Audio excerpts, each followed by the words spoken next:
This week I listened to a voice, as it were, crying in the wilderness. Not crying perhaps, but calling out to all of us. It was uplifting, as it happens, a voice offering a straightforward reminder that after all the darkness of recent times, that it doesn't have to be this way, that there could and should be some light. Professor Jeffrey Sachs, economist and public policy analyst, addressed an audience at the European Union. He was speaking, it has to be said, at a time when it feels like there's a parting of the ways between Europe and the United States. A temporary parting or an enduring one, only time will tell. Put simply, new President Donald Trump keeps saying the P word, which is peace, which the neocons don't want to hear, because they would prefer always to keep on with the killing.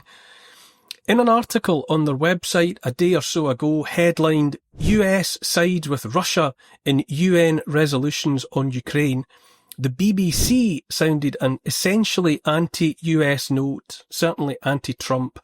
Quote, the US has twice sided with Russia in votes at the United Nations to mark the third anniversary of the Russian invasion of Ukraine, highlighting the Trump administration's change of stance on the war.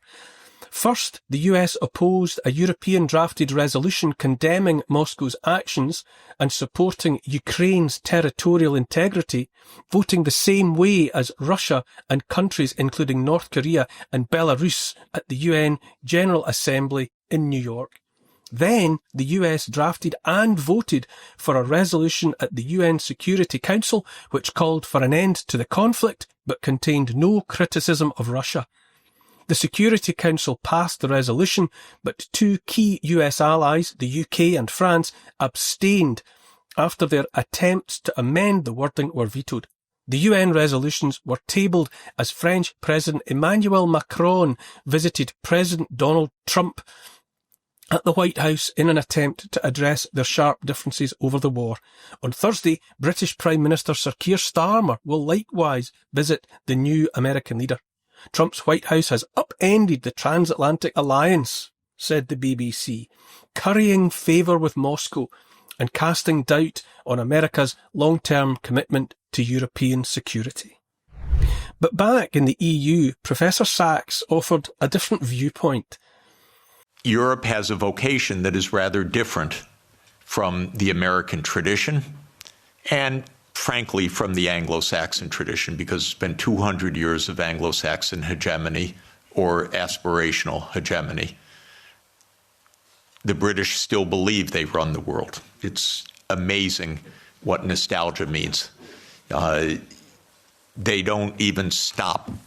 It's almost like a Monty Python skit, actually. But in any event,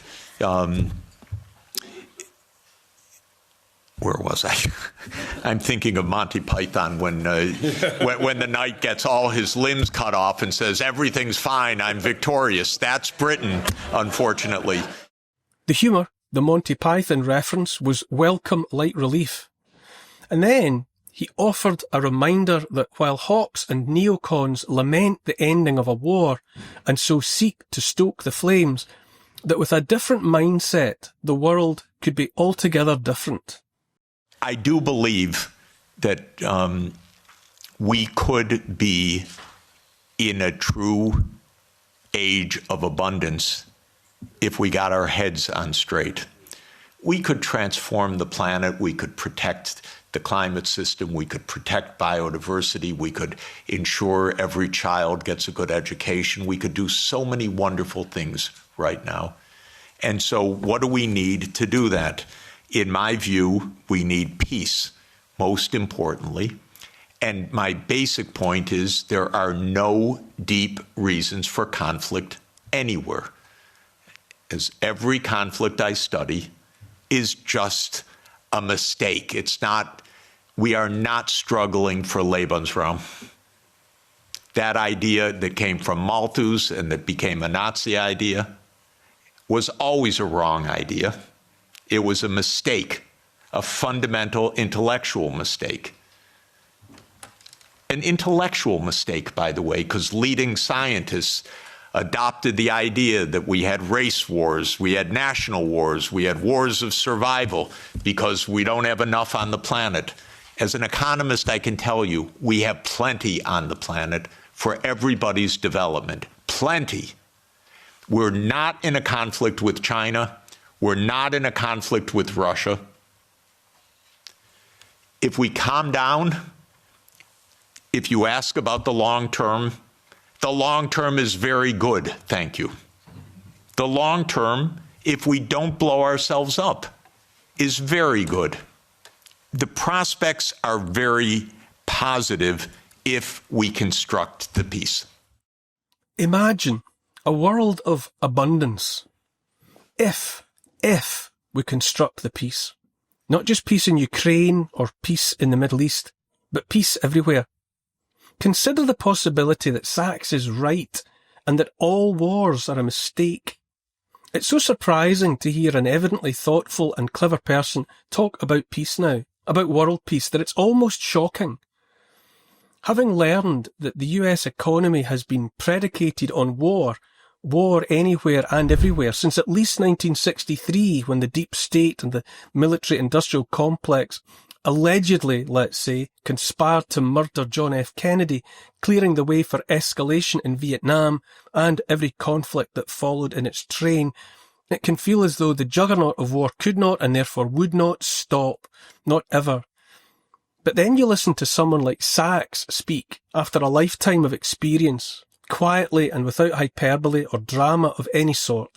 You listen to him speak about abundance, about how we live on a planet of plenty, where the potential of technology can be good rather than evil, and the sensation is like waking up from a bad dream.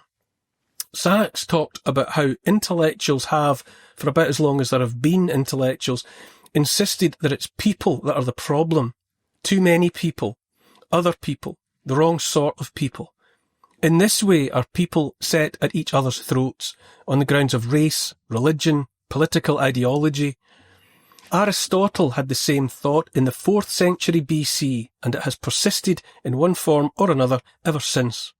Sachs name-checked Malthus, Thomas Malthus, 18th century English scholar and churchman, who warned of expanding populations outstripping resources.